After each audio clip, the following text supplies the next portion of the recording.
না থাকে, কথা বলেন, মাথায় যদি টুপি না থাকে, গায়ে যদি জুব্বা না থাকে, আমার এখানে দাঁড় করাই দিবেন ভাই?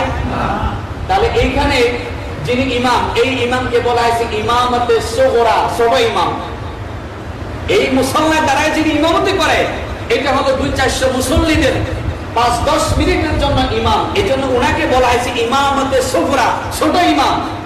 আর যিনি আপনার ওই যে ইউনিয়ন পরিষদ আছে, ওই পরিষদে যিনি বসবেন, ওনাকে বলা হয়েছে ইমামতে কুবরা, ওটা বড় ইমাম, আমার থেকে বড় ইমাম। কথা বুঝতে পারছেন? তা আমার থেকে বড় ইমাম যিনি হবেন, উনি কি আমার থেকে ভালো হতে হবে নাকি আমার থেকে খারাপ হলে চলবে? বলেন। আমি এটা অহংকার করে বলছি না, যিনি ইমাম হবেন উনার উদাহরণ দিচ্ছি আর কি কথাটা। তাহলে এই জন্য সমাজে যিনি ইমাম হবেন, উনাকে মসজিদের ইমামের থেকে আরো আল্লাহ হতে হবে, ঠিক কিনা বলেন? না হলে কোনদিন সমাজ থেকে দুর্নীতি, সমাজ থেকে মানুষের অধিকার পরিপূর্ণ আদায় করা সম্ভব হবে না। আল্লাহ তাআলা আমাদের কবুল করুক সকলে বলে আমিন। তাহলে 3টা কাজ করবো।